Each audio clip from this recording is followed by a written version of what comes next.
This is truly a historic moment that we're witnessing here in Tehran, as scores of people have come out to commemorate Iran's late supreme leader Ayatollah Ali Khamenei, who of course was killed in the U.S.-Israeli airstrike, along with several family members at the beginning of the U.S. and Israel's war against Iran. And as you can see on the ground here, there is a lot of sorrow, but there is also a lot of anger. The chants of death to America, we're hearing right now, and death to Israel have been going on almost non-stop, with people vowing revenge against the United States. ما برای انتقام خونخواهی رهبرمون اومدیم و لحظه‌ای از این هدف دست بر نمی‌داریم، تا آخر ایستاده‌ایم تا انتقام قاتل رهبرمون رو بگیریم. Of course, we always have to point out that not everybody is mourning today. Not everybody is out here. There are people who are deeply opposed to the rule of Ayatollah Ali Khamenei. But as you can see here, right now, the government has galvanized its supporters. They have come out here en masse. And the message that they're sending, of course, is also directed at the United States. That if negotiations fail, Iran is ready for another fight. Now, these processions are going to go on for another several days and then culminate when the supreme leader is laid to rest in the city of Mashhad in eastern Iran. From CNN, Tehran. We don't talk about the people in Iran anymore. Why is that? Why aren't they in the memorandum of understanding? We talk about never again. What happened in the Third Reich was so horrific. The concentration camps, the gas chambers, what they did to those people is unimaginable. Well, it's happening in Iran today. What's being done to these people, most of them young people, is unimaginable. And we pretend that it's not happening. We've given up on them. Well, join me in saying we have not given up on them. Please stand up. Stand up and say we have not given up. We have not given up. Those people in Persia, in Iran, need to be liberated. I mean, Kate, President Trump was incredibly angry. He was only meant to do some welcome remarks coming into NATO, and you saw him completely let loose. Part of what he seems to be angry about is this idea that the United States gave some space to the Iranians so that they would be attending the Supreme Leader's funeral, and then instead they were striking these commercial vessels. So now you have him saying that he believes the MOU is over, but he did leave the door open for potential negotiations, which is making a lot of this much murkier. You know, when people say, how come they haven't taken over? They can't take over because they're dead. They killed them. Nobody's going to take over. They have no guns, and the other side has machine guns. And they're killing them. The press doesn't report it. But they're bad people. They're bad people. And frankly, I don't want to waste my time with them. Now, I'll let our wonderful negotiators keep talking if they want, but I don't see it. I don't like these people. You know that? I like him. I like the leaders. I think all of these leaders. Mr. President, is the ceasefire over? Is the ceasefire done? Is the MOU dead? It's a very interesting question.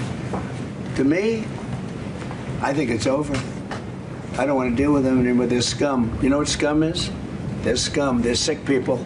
They're led by sick people. And they're vicious, violent people. And if they had a nuclear weapon, they'd use it. As far as I'm concerned, it's over. I'll speak to our negotiators. They want to negotiate. They're good people. Steve Witkoff, Jared Kushner. But they have to come back to me. As far as I'm concerned, it's just a waste of time dealing with them. They're liars. We make a deal. And if I make a deal with him, we have a deal. And he goes out, he talks. We make a deal. Everyone's agreed. No nuclear weapon. We make a deal. They go outside, talk to the press. They say, we never even talked about it. There's something wrong with them. They're cuckoo. As far as I'm concerned, it's over. And later he called them lying guys. He said they were a cancer that needed to be cut out. They were evil and sick. And you can just see this escalation from President Trump, who really has had this war in Iran hanging over most of his presidency now for much longer than he anticipated. Kristen, also, a lot of the focus today was supposed to be, and maybe still will be, on an important meeting between President Trump and the Ukrainian President Zelensky. What are you hearing about this now? I find it hard to believe that that's going to be a main focus, but they are going to have this bilateral meeting. I mean, President Trump has already railed against NATO, saying that they don't contribute enough, saying that they believe that these other countries need to be giving more, including to Ukraine. Now, European leaders had hoped that this bilateral meeting with Zelensky, that talking about re-upping a ceasefire and peace plan, an end to the war with Russia and Ukraine, would be a point of unity, a place where they could really get through with President Trump, or at least start those conversations again.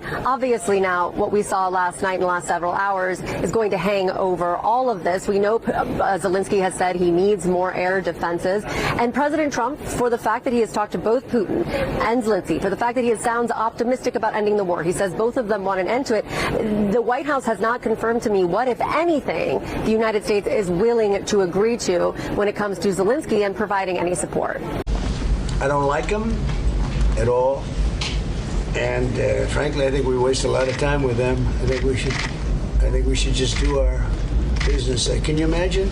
They start shooting bombs, actually missiles at ships yesterday. Saudi Arabia, Kuwait, a couple of others, and they don't know. I don't think they know what the hell they're doing. But they're bad people, very bad people. I think they're incompetent, by the way. Because if they were competent, they would have made a deal a long time ago, like, how about 47 years ago? In trouble for 47 years, and we took out their first set of leaders, we took out their second set of leaders. They want to take out the U.S. leader, me. I'm on every list. I saw a thing this morning, I'm on every single one of their lists. And so far, I guess I've been a little bit lucky, but that maybe doesn't last very long, because that's the way it goes. But we have great people. But these are evil, sick people, and we have to rid their cancer. Their cancer. And you know what you do? You got to cut out cancer early. Man, that's the way I feel. Well, it might be roughly as good as it gets. Might get slightly better, slightly worse. I think a big decision for us is how much military force would leave in this part of the world. The whole goal of the national security strategy put out by this administration late last year was to significantly dial down our military involvement here. But I think what it means for the world is you want to reduce your dependence on the Strait of Hormuz. That'll take time with pipelines, increasing energy production in other parts of the world. And I think you're going to have an ongoing challenge trying to put a ceiling on Iran's nuclear program. And that's not going to be temporary. That's going to be open-ended. Anything short of more military action and increase in U.S. strikes, would anything short of that get Iran to change its behavior? Well, I don't think that would get Iran to change its behavior. We had several months of intense warfare. That didn't do the trick. So I think the United States is up against a harsh reality that more military action doesn't necessarily give you more in the way of results. Plus, the last thing we want to see is this war widen. We don't want to see Iran attack the energy or water infrastructure of its neighbors in the Middle East. So U.S. options are not great here, let's be honest. Wednesday, 8 July, Year of Our Lord 2026. We're lucky enough to have 2 hours today. The Charlie Kirk trial, basically the grand jury, the preliminary evidentiary hearing, will begin after the war room today, as the courts, I guess, got other work to do, and we'll carry it, Real America's Voice, and War Room will carry it in its entirety.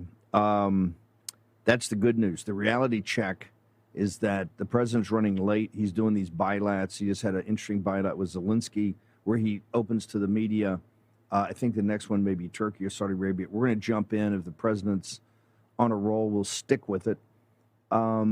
He is supposed to give a press conference at 11:15 today. We had to reorganize the show because Joe Allen was coming in. However, the White House has informed people that he's running 2.5 hours late, so that may push to the middle of the afternoon, and Real America's Voice and Pacific, everybody will figure out how to juggle that with the Charlie Kirk case. But it may not happen here in the war room.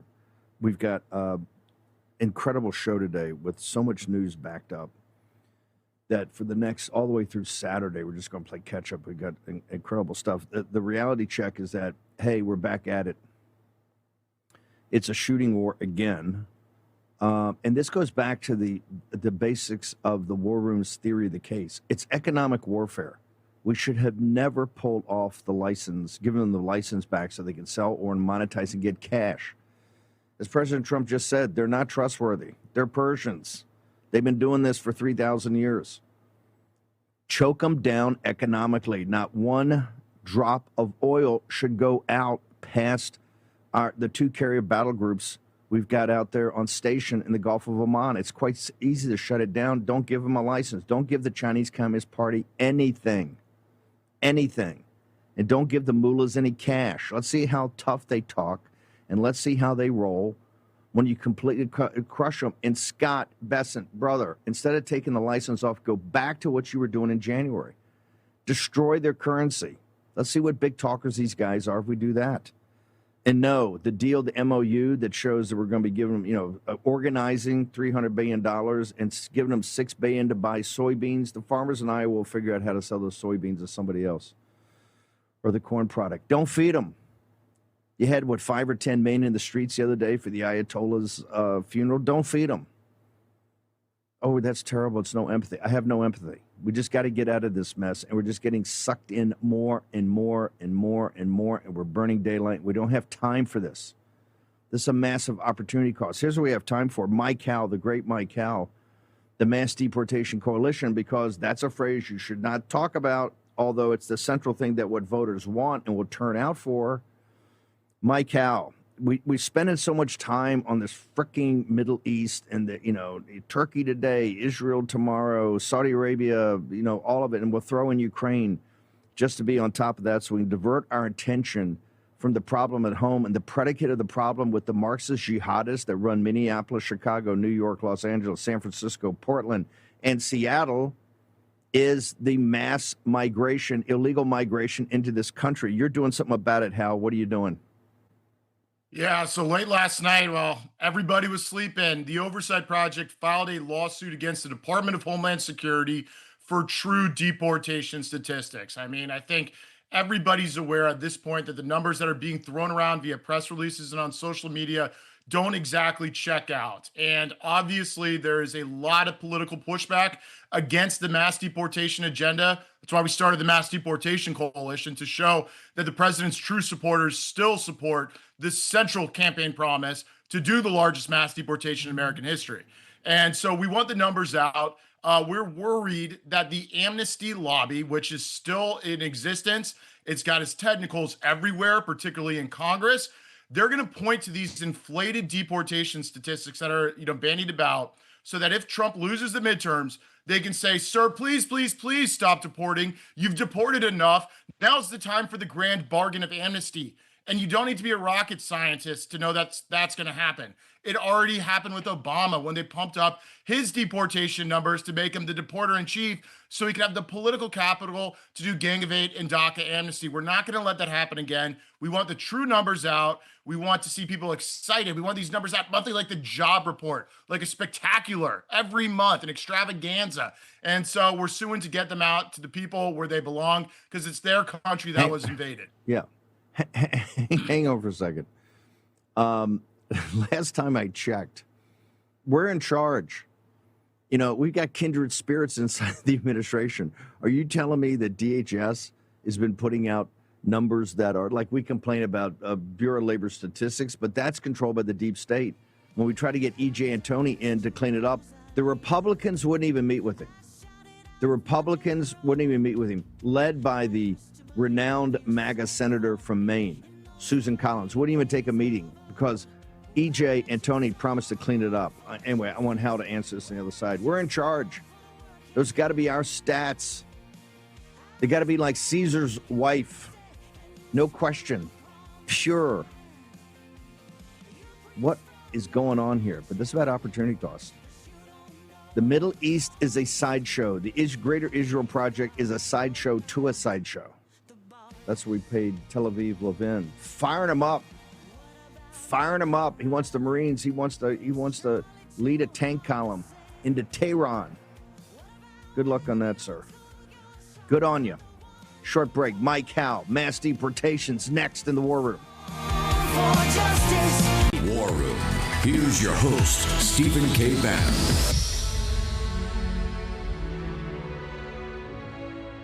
Okay, now, Howe, I'm totally confused now.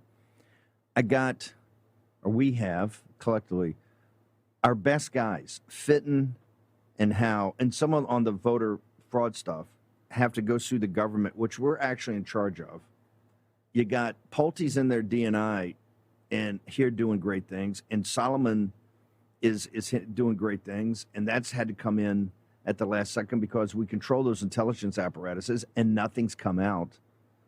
So Hal, I just want to make sure that you went out of your way in the extra yard to go meet with the officials, to go meet with members in President Trump's administration.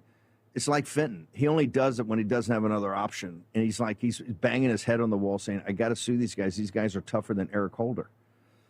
What is your story? Yeah, I mean, I won't kiss and tell with granularity, but it's suffice to say we were very loud about doing this. We announced it publicly in May that we were going to ask for the numbers and sue if we didn't get them. There were several points of contact throughout senior levels of the administration. Everyone and their cousin knew that this was coming. Even the days leading up to it, like, all right, it's actually going to happen. Like, we need these numbers.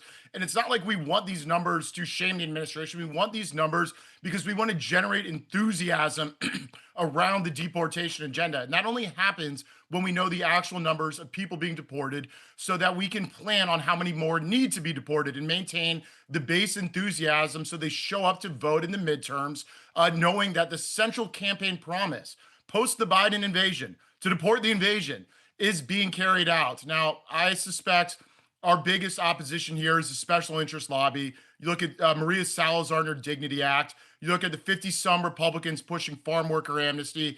They have bigger donors and sway, and they're over in the agencies in the White House saying, please stop deporting. But that's what this grassroots coalition is standing against. It's the fastest growing coalition. We have the truth, the people, and the facts on our side, and we want them to get the deportation numbers because they're theirs. They deserve to know.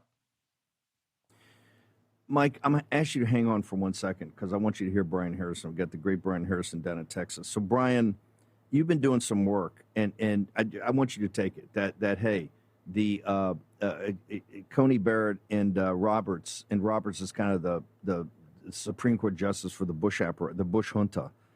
They give Xi the biggest victory he's ever had to allow basically these anchor babies in the United States to destroy our country. But you've been, as you always do, thinking through how it works for Texas, and you say you think you have a solution to this entire mess, sir? Well, yeah. I mean, this under our Constitution, those radicals called our founding fathers understood the states were supposed to be the sovereigns. It was these United States. It was the states that created the federal government, not the other way around. And we're Texas, the 8th largest economy on earth. We used to be our own republic, for crying out loud. And I'm sick and tired of the Texas government and the leadership down here, the weak leadership, taking it on the chin when destructive edicts come rolling down from Washington, D.C., people in black robes up there that have the literal potential to tear apart the very fabric of our republic and destroy what it means to be a United States citizen. And newsflash to you guys in the Supreme Court, if everybody's a U.S. citizen, then there's no value to U.S. citizenship. And that's exactly what you've done. And Texans deserve more than just firmly worded letters and tweets, of disappointment from our governor and others down here. We need action. And the state of Texas has a lot of tools available to us under the Constitution. For example, last time I checked, birth certificates, those are state documents paid for by state taxes, paid for by the men and women of the state of Texas. There is nothing in the U.S. Constitution that requires the state of Texas to facilitate illegal immigration by issuing birth certificates to the children of illegal aliens and of non-citizens. So I officially called for the executive branch, who has the power to do this unilaterally, to stop giving birth certificates to illegal aliens. Stop giving birth certificates to non-citizens. They have current authority under Texas law to determine who is, quote, properly qualified to receive a birth certificate. And I'm sorry, if Justice Roberts and Amy Coney Barrett find that offensive, you know what? And if Justice Roberts wants to individually litigate every issuance or non-issuance of a birth certificate to some anchor baby, illegal alien, or non-citizen, Bring on that fight. But I'm sick and tired of the Texas government taking it on the chin when this disastrous, tyrannical, republic-destroying edicts come in from Washington, D.C. We're not innocent, powerless bystanders here. We need to start fighting as hard for the future of our state and country as the left is. And Texas has a lot of tools available to us. We just need the courage to do it. We're going to have Ren on here in a moment. It's a big story today that the Senate Leadership Fund is going to pour money into Ohio and Iowa because the candidates there are running behind Democrats because they're not supporting basic MAGA policies that the MAGA grassroots would come out in droves to support, like in 2024. The citizens out there get the joke. So Thune thinks his safety here is to raise more donor money that hate mass deportations getting sorted. Let me ask you, Harrison, Mandami and Plattner and all these guys, they have traction in the sanctuary cities, all of it because they all act like John C. Calhoun. They're nullifying federal law every day. They're on the assault. That's why their people are enthusiastic. Why don't our people enthusiastic if the political leaders get it? What is it about our established order here that refuses to see where the people's heads and hearts are, sir? Well, absolutely. I'm fed up. I'm sick and tired with Democrats fighting harder for the future of our country and our states than elected Republicans are. And it just belies the whole myth that, oh, if we just only had a few more Republican votes, we could do these, things that would make America great again or make Texas great or whatever it is. In the state of Texas, perfect example on how that's total myth.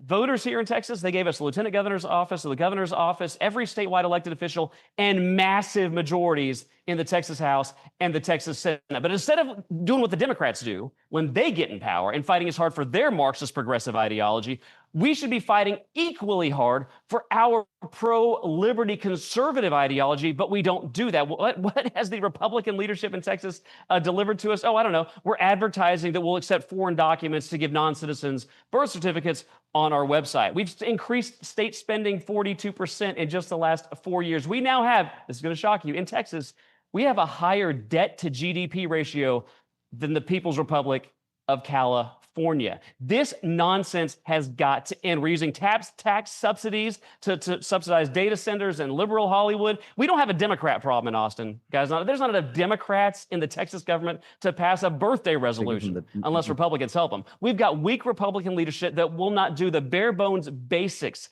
to protect liberty and freedom for the next generation. And that starts with standing up, fighting back against this absurd decision that came down 8 days ago from the Supreme Court. There has not been one single granular action taken by the government, the supposedly Republican government in the great state of Texas, to fight back. We should have a special session. Did you know birth tourism has not been criminalized in the state of Texas?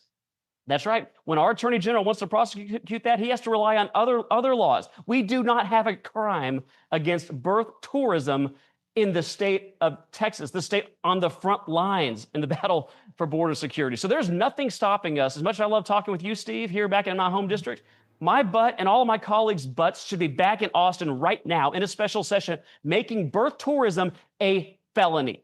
Let's stop taking this on the chin. Let's expand our criminal offense of illegal entry to include birth tourism. Let's give our attorney general new authorities and a mandate to investigate and prosecute birth tourism. Let's stop these ridiculous surrogacy arrangements from countries of concern that's happening for commerce, for business, for profit in the state of Texas. We've got birth tourism businesses running rampant in the state of Texas, and there's no Texas law explicitly criminalizing birth tourism. Oh, and by the way, we're handing out birth certificates like candy to illegal aliens and non-citizens in the state of Texas. And the only reason we're doing that is because the elected Republican leadership in the state of Texas has not had the courage to stand up and stop it. So I would encourage the posse. Y'all been in so many fights. We've been in so many fights together, forcing conservative policies through in Texas, like firing the president of A&M or stopping the DMV from registering illegal aliens.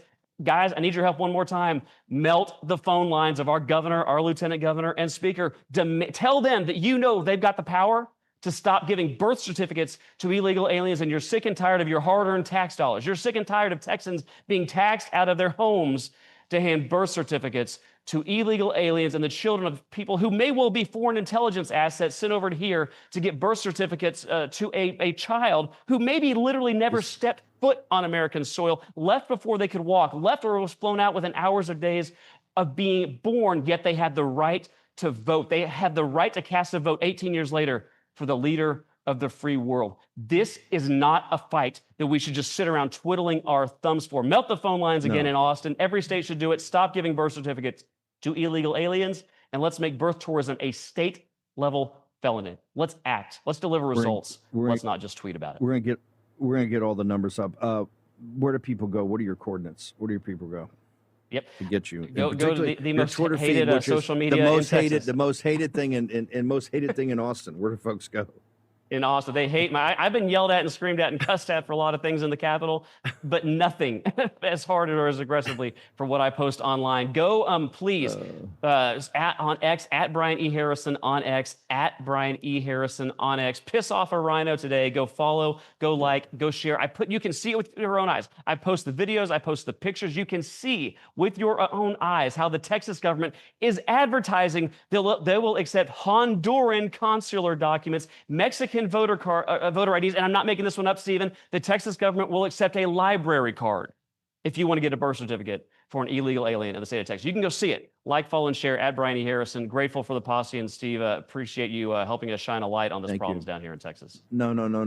This is a pitch battle. We're going to get all over this. We'll get the numbers up. Brian, thank you, brother. Appreciate you. Yep. Great to be with you.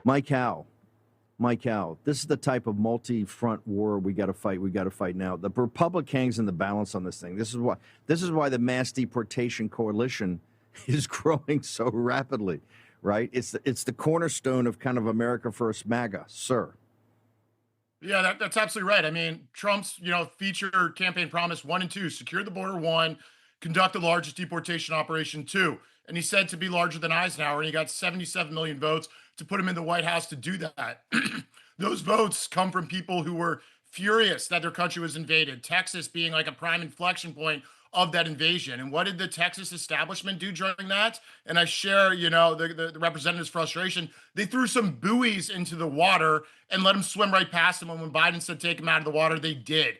And so the Texas establishment sat there and watched their own sovereign state be invaded. And so they lack the willpower down there in their entrenched establishment. And I'm so glad that Harrison's trying to flip it over. But I will say, Texas has some of the most illegal aliens in the entire country. They can do a lot at the state level to force illegal aliens out in the first place. And above all that, there are no anchor babies to illegal aliens if there are no illegal aliens here. So that's why we got to keep the fight on for mass deportations. How I want to know where people go to keep up with the lawsuit. I want to get a copy of the lawsuit. Also, in addition, you're going to be around D.C. today. Do we have a photo of that? Can we put the photo up on Mike Howe? Tell me about this vehicle. You've already been designated by Homeland Security as a potential threat. What is this vehicle, and what's painted on the side of it? Yeah, so one of our great supporters, I don't think he wants us to name him. We'll call him the Sculptor. Okay, the Sculptor I think is watching. He gifted to the Oversight Project this beautiful truck that he had out in the hinterlands of the country. And you could see he's also a big fan of yours in the War Room Posse. And so the truck arrived recently in an undisclosed location in Washington, D.C. I will be leaving this hit to go drive that truck around Washington, D.C., put it right in front of the Capitol, and to let people know we see through what Congress is doing. They're pushing for an amnesty. They're the ones blowing the wind in the face of the Trump administration for the people in there who want the mass deportations to proceed. They're saying, please stop, sir. We want our illegal workers. This will hurt us in midterms. Please stop, even in Texas, where we were just invaded. So we're going to stop the deceit. We're going to spread the word. The truck will be a central feature. And for all other patriots in D.C. who might have some ideas what we can paint on it next, you know how to find me. Well, when the Capitol Hill police come and try to roll you up, I'll take the under on how long you're out there before you get a knock on the panel truck. Hal, one more time, where do people go to get all the information about the Mass Deportation Coalition and your Twitter feed? Absolutely. So Mass Deportation Coalition, either go to massdeportation.com or on X at Phase 2 Deport. That's number 2. I'm at M. Howell Tweets, and the Oversight Project is as It's Your Gov. Because guess what? It is your government. Those deportation numbers are yours. We're going to get them to you. Mike Howe, thank you. 2 warriors, Brian Harrison and Mike Howe, start off. The brilliant Dr. Thayer reminds me, in our chat, he reminds me that we are in charge, but not in power. Do we have? Is the president? We have the. Can we go to the Syria and pick it up? Are we ready to go with this? He's given a bylat and taking some questions. Let's go to the president of the United States in Ankara for the Syrian. All we're going to do is handle. We're going to look at the Q&A with the president. Come right back. I think I will. Why wouldn't I? He's done a great job. Maybe he would have brought that up in a little while. But that's a good question. Yeah. Any problems with that? I think we should. Yeah, I will. Do you still want Syria to help with Hezbollah in Lebanon? They could help. We'll find out. I think we're making a lot of progress. Mr. President, they could help. Mr. President, they would do a very good job. Prime Minister Netanyahu has been critical of aspects of your relationship in the last couple of days with President Erdogan of Turkey. He said that Erdogan has imperial ambitions on neighboring countries, presumably including Syria. Well, he hasn't been involved with Syria. If you think, he hasn't been involved with Israel at all, and he's left it alone.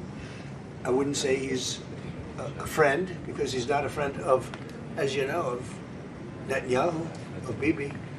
They don't get along, I think. But, for me, he's been great. Look, Turkey's been fantastic and a fantastic ally. They're also a NATO country.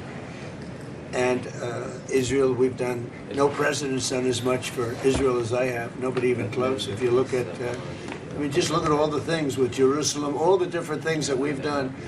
The Golan Heights, I did things, nobody has ever done anything for Israel like me. And we made tremendous progress. And we've made a lot of progress with Iran too. Wiped out their military, but they should have been done 47 years ago. And if I could, do you think that that Prime Minister Netanyahu should be reelected? There's an election coming in Israel, or would you like to see new blood? I can tell you this: he's been a great wartime president. We worked as a prime minister. So we worked with each other very closely, and we went through a very big thing. We did a big thing together, and in my opinion, he's been a great wartime prime minister. I don't know anything about his politics. I'm not sure. I would think he should be popular because he did a very good job. We had and have a very good relationship. But he was a great wartime prime minister. President Trump said, if you had other prime ministers, you know what? There wouldn't be in Israel right now. You know that? There wouldn't be. It would have been blown to pieces by Iran. If you had a weak prime minister, you wouldn't have. And if you had a different president, I guarantee there wouldn't be. And Israel wouldn't exist today if you didn't have me as president. President Trump, sir, new data from the Energy Information Administration revealed that U.S. crude oil production set a new record in the month of April under your leadership. That's right. Why is it important to keep hitting numbers like this at this moment in time? Why is it important that you were able to get this done and keep it on this trajectory? Well, when we decided to do this, it's called the denuclearization of Iran. We have to do it. We have to have. They're never going to have a nuclear weapon, and they admit they're never going to have it. But they behave badly. Always behave badly. There's something wrong with them. But when we did this, we thought oil would go much higher, and it didn't go very high. And now it's coming way down, and you're going to see oil drop very low. Now, maybe we'll do some other things that could lift it a little bit, but I don't think it's going to lift it a lot at all. I think oil is coming down. There's tremendous amounts of oil. Scott, what would you say about that? Yes, so record production under President Trump in his first term. Now in his second term, the U.S. is an energy superpower. It's why we weathered the conflict better than anyone else. And just this weekend, Bloomberg wrote that there is an oil glut out there, and we think that safe, secure American oil maybe even should trade at a premium to the rest of the world. So we have, if you add it up, you take Saudi Arabia and take Russia, two big oil producers, we do more than twice as much. We do more than, so think of it, Saudi Arabia, Russia put together, we do more oil, and that's not including Venezuela. It's pretty amazing. And this all happened during my term. We started it at first term. Biden blew it because he had no idea what he was doing. But we are producing more oil right now than Saudi Arabia and Russia combined by almost double. Okay, any other questions? Mr. President. Yes. Yes, ma'am. You've said that dealing with the Iranians is a waste of time. How do you plan to get the nuclear material and the nuclear assurances that you want? Well, we've already got the nuclear material because it's so far underground, nobody's going to be able to get it except us because we have the equipment that can get it. But I call it the nuclear dust. The nuclear material is so far down underneath a mountain, and now that's been determined, that it would take massive machinery that we have that no other country has. Mr. They can't President, get so it. you have no plans to go in, boots on the ground? Why would I go in now? I go in when they're completely either eliminated or whatever happened, or an agreement's made. Mr. President, Yes. if you cut off trade with Spain, does that mean that you're going to have to renegotiate a trade agreement with the EU? With who? With the EU, any past trade agreements you already have? We're going to see what happens with the EU. You know, they've treated us very badly for years, and they took advantages. Look, we're very close to those countries, right? And to everybody in the EU. The problem is they took advantage of the United States for years. It's like him. They took advantage of Syria. He's bringing it back. And I'm bringing the United States back. We have the greatest economy we've ever had. We have the biggest investment. 19.2 trillion is being invested right now in the United States. 3 trillion was the record. Under Biden and under the past administration, they had less than $1 trillion for 4 years. We have 19.2 trillion in 12 months. Think of that. We have the largest amount of money being invested in a country in history. Okay. Thank you, Denver. Remember, when this voice talks, it's supreme. It's supreme in this space. One day, I'm going to get folks to understand that. I'll work on it. I can both direct and be the talent. Wow. Okay, we're going to go back to the president. Other bilats, we'll jump in there. Other questions. The question on Spain is Spain is going out of its way to stiff the United States as a NATO ally. So President Trump is, I think, cutting off trade. So a lot going on in Turkey. He's going to give a press conference. He's running 2 or 3 hours late. That was supposed to take place at 11:15. It's probably going to take place sometime this afternoon. I've got Ren on deck. She's coming up here in a moment. But Metaxas, number 2 book in the nation on the New York Times bestseller list, The American Revolution. This is, folks, this is the start of our 250th year. Independence Day, the 4th of July, did not end it. It started it. Where are we today in the revolution, sir? And why should you buy your book to find out the entire story? First of all, Steve, for anybody that has not been with us on this program, my book is mandatory beach reading. Ladies and gentlemen, mandatory beach reading. It's not a book for history buffs. It's a book for Americans. If you're an American, you need to know American history. And if you want to know American history and you don't want to get some woke, skewed version, I recommend my book, not because I wrote it, but because it's true and because it's not playing the game that all the historians have been playing for 60 plus years, pretending that all the founders were deists, pretending that we could have liberty and justice for all without a biblical basis. All those ideas come out of the Bible. That's not what my book is about, but it's in the book, so it's very important. When you talk about what happened today, today is July 8th. So it's an amazing thing to think that today at noon, 250 years ago today, was the first public reading in Philadelphia outside Independence Hall of the Declaration of Independence. 250 years ago today in Philadelphia. And I think in 2 other places, I think in Trenton and in Eaton, Pennsylvania. But it's hard for us to imagine. We've heard these words. It's like the Bible. We've heard it over and over and over. Our ears are dull. We cannot really comprehend. What would it be like to hear this for the first time? And not just to hear it for the first time, because for us, it's still history. For them, it was brand new. Something had happened that was just so explosive, it is almost impossible for us to imagine what would it be like for Americans to hear that we have declared independence from the nation to which we had been wedded since the beginning.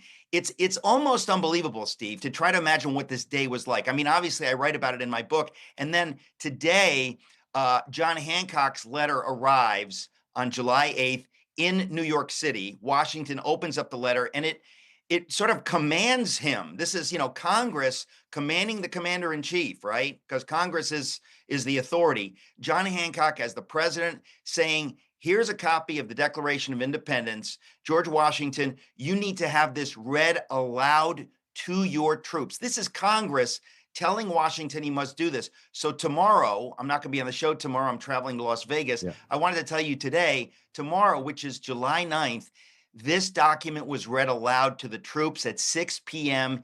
in New York City. And again, you try to imagine what it's like for these troops standing there. You've got the ships showing up already in the harbor. It's just an astonishing moment in history. And as I think I mentioned, after it was read aloud on July 9th to everybody in New York, these troops in New York, about 50 of these guys decide, hey, we got an idea. Let's tear down the statue of King George III on Bowling Green. You can go there today. The fence, the same fence is there. You can touch the fence. Inside that ellipse was a magnificent statue erected in 1770, so only 6 years earlier, a gigantic 4,000-pound statue made of lead, covered with gold, an equestrian statue harkening back to a famous Roman statue, equestrian statue of King George III. They tear it down with hammers and axes, and they pull it down, they haul it up to Litchfield, Connecticut, where they melt it down into 42,000 musket balls to be used against the troops of King George III. I mean, what happened 250 years ago this week, it really doesn't get a lot bigger than this. This is the moment of moments in the history of the world. America comes into being. Hard for us really to take it in. We need to celebrate this, absolutely celebrate this. It's a glorious moment in our history. And I think the 250th is not just, another thing. And I know, Steve, we're going through an existential crisis in America. We're in a war now, right? It's not a hot war, but we're in a war with forces that despise America more than George III despised the 13 colonies, because he didn't. And we're in a war. If we don't take care of business and take care of business in New York City, we're going to be in a hot civil war. We got to do it now. That's the whole point. This book is a beach read. I don't say that because it's a page turner. You've used what I call novelistic techniques, kind of Tom Wolfe and Truman Capote and people in the 50s or 60s that really recrafted modern narrative nonfiction to read almost like William Manchester and others, to read like novels. You've done the same thing here. It is a beach read. It's a page turner. You don't want to put it down. I mean, people I've talked to, you get into this book and you just want to keep reading because you're finding out new things, every page. And the way you've put it together, the whole thing kind of flows. And for the first time, it kind of starts to make sense to people, sir. Well, it's very gratifying to hear that. I mean, when I write my books, I want them to be read, eagerly read, not just, there's so many books that, it's a book, but people don't read it. If you don't read it, what's the point? My book's not for scholars. Now, I follow the scholarly consensus. I read zillions of books and there's footnotes, but the point is the reading itself should be enjoyable. And frankly, in this case, it should be wildly inspiring. It should inspire readers to want to be a part of this story, to say, how do I get in on this? This is the revolution after the revolution. It doesn't end in 1783 when they signed the treaty in Paris. It goes on. We are living it right now, and we are living in an existential crisis. We have this satanic mayor of New York City. I mean, it's almost like a demonic thing for him to take the desk of George Washington and turn it around. It's like a satanic ritual. And I don't say this lightly. I think there's something demonic with him. We got to stand against it. Eric, we'll send everybody to the site. Thank you very much. I know you got to bounce. We're not going to have you tomorrow, but we'll have you back here Friday. Eric McTaxis. Revolution is the book. Amazon. Go to Amazon now or go to Eric's site. We'll put it up in the Chiron. Thank you very much, sir. Caroline Wren on deck in the war room. Here's your host, Stephen K. Bannon. Okay, Birch Gold, this is going to end on the 10th. For the commemoration of 250, take your, I think the easiest way, just text Bannon, BANNON, 989898. It puts you directly in touch. You get tons of free information, no obligation, but puts you in touch with Philip Patrick, the team. You can talk about a qualifying purchase that gets you a free 1 ounce silver round. It ain't a coin, it's a round. Okay? Make sure you talk to Philip Patrick and the team about that. Also, Chapter 845 War Room. The founder and CEO, chairman of the company, was on the other day. Colby, as we have him on every couple of days, talk about it.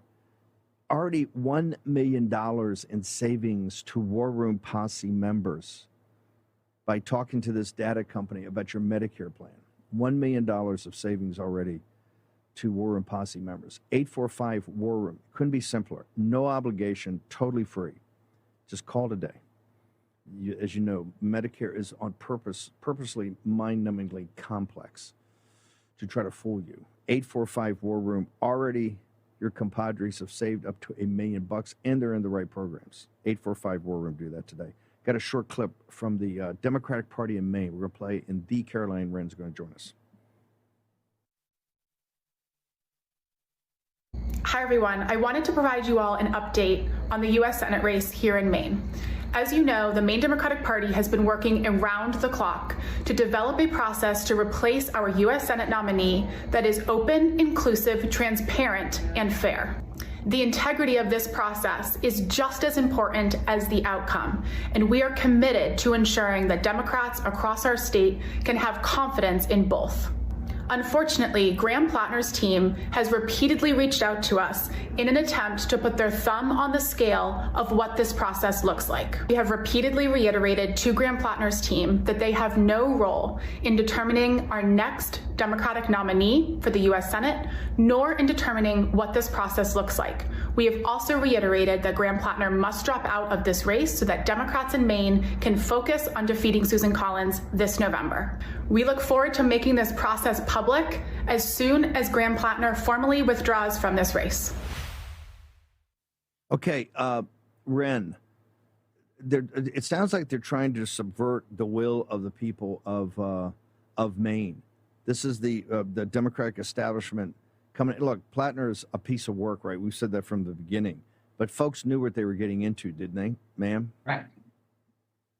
Yes, I mean, the only thing that would have made that video more insane is if she had started it out by saying she just finished a 20-minute call with Mitch McConnell. Because the idea that a 20... like, that was the one missing part. But look, this girl, this is a 25-year-old Maine Democrat Party staffer who, by the way, just moved to Maine from Florida, saying that the Senate nominee who just won 75% of the primary vote has no role in the process, like, it's categorically insane. And it's also an idiotic strategy to piss off the grassroots and all the Plattner supporters that do still exist there and say, sorry, but the state party and Chuck Schumer are now going to handpick the candidate, not you, the voters. Like, if I was a progressive activist in Maine, I would be furious. But can you imagine if the Texas GOP chair just came out and said, hey, sorry, Ken Paxton needs to step aside, and we are going to pick the candidate for you? Like, what? How do you think our Texas grassroots war room watchers would have handled that one, Steve? Yeah, no, but it shows you that, you know, as you've got this Bush junta down in Texas that would love to do that in replace, you know, upon further review, we think Cornyn's the guy. People forget the Democratic establishment is just as exactly the Democratic establishment is worse. Plattner is not a good guy, but you could tell he was not a good guy from the very beginning. But the policies he put forward clearly are resonating, particularly with the far left of the Democratic Party, and the established order over there wants to crush this in the crib. Correct? And Maine is absolutely central. Without Maine, you've had this theory from the beginning. And you say, hey, I think Collins is a lot more solid than the war room and other people think. But without Maine, it makes it very, very, very tough for them to flip the Senate, correct? Yes, that's true. And also, this is absolutely Chuck Schumer's fault. This is why we have elections and primaries, so that people get vetted out in the public. And Chuck Schumer forced everyone out of the Maine Senate race, and he backed a 78-year-old governor, Janet Mills, who had zero desire to run, ended up dropping out because she didn't want to do it, leaving no candidates to run against Plattner when this oppo did start coming out. And then it did come out, and people still overwhelmingly supported him, showed up to the polls, and voted for him. And so the Democrat Party and the media spend so much time lecturing the GOP about democracy, Yeah, they're the ones who canceled their own presidential primary in 2024 after rigging that primary for Joe Biden. Then they didn't want to go with him, canceled it, anoint Kamala Harris. Now they're doing the same thing in the most important Senate race in 2026. These people don't give a damn about votes. They don't give a damn about democracy or elections. They care about the elite keeping power, and then they have the gall to lecture us about democracy. That is what is so infuriating to me. Yeah, his numbers are falling like a stone because people realized the vetting was not done here, and the poly market show. But the poly market he started dropping in all the markets when it became evident there was a lot more than just Reddit chats, etc. He had held back, and there was no vetting. Real quickly, you mentioned the TED Talks. Everybody's having a TED Talk, a 20-minute TED Talk with Mitch McConnell. Why didn't Mitch McConnell just, I had some pretty sharp words in The Guardian to say today, that the big fear they've got is that Mitch McConnell is he's the master strategist for thwarting President Trump and the Save America Act, ma'am?